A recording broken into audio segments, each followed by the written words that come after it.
About the 5 steps for resolving conflict.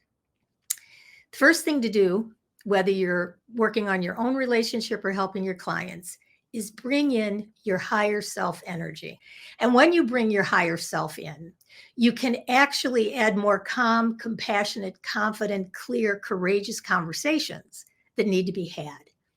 Then you create a compassionate relationship. And that means you talk about everything, but you do it with empathy.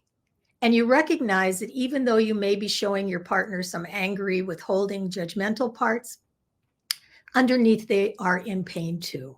So you talk about the pain, the sadness, the hurt, and listen to each other so that you can create something new together.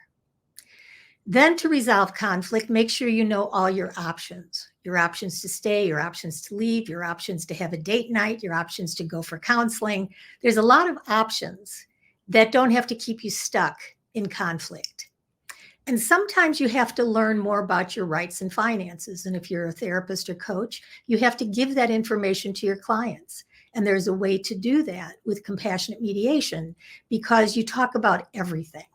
And then once you do that, you or your clients create a new and better relationship, again, no matter what form it takes in the future.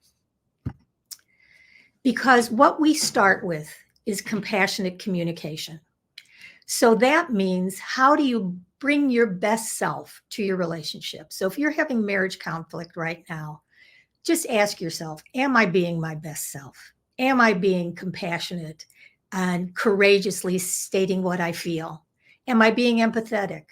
Am I bringing my best self? Because usually when you have conflict, you've put your walls up, you've had filters around your heart through which you've judged other people and your partner, and you don't want to put them down because you don't want to be vulnerable. So you listen to the same limiting beliefs you've been telling yourself. He never does this, she always does that. And you need to change your filters and start over and look with the beginner's mind to create something new with your partner. And part of that has to do with unburdening pain from the past, maybe pain from your childhood, but certainly pain from the relationship. And learning how to speak with empathy and talk about your feelings will help you do that.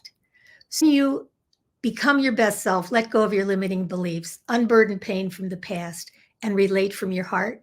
Miracles happen and relationships change. Because it's not what you're doing so much as how you're being.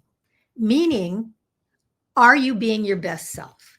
And when you're in self, you can make calm and clear and compassionate decisions. You can be confident in asking for what you want to need. You can be connected with counseling or divorce without zoning out. You can be courageous as you talk about all possibilities. And you can co-create compromises as you're curious instead of judgmental about options and resolutions, which makes you open to a brand new future. So here's how I describe self when my clients are in my office. You are in self. This is internal family systems.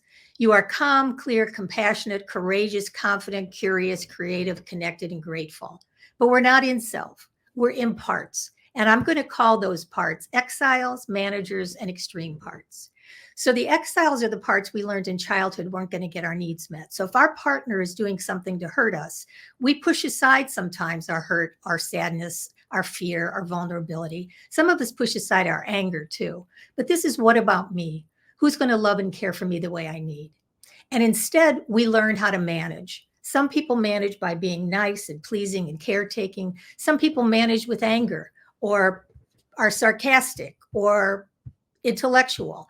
But this is your pseudo self, where you look like you're in self, but you're really feeling those hurt, sad, scared feelings underneath. And then when you can't manage those exiles, people get extreme in some way. They get addicted, they go have an affair, they get depressed, they use drugs, they eat too much, they have a panic attack, they get enraged. Sometimes they go find a lawyer and sue for divorce from this perspective.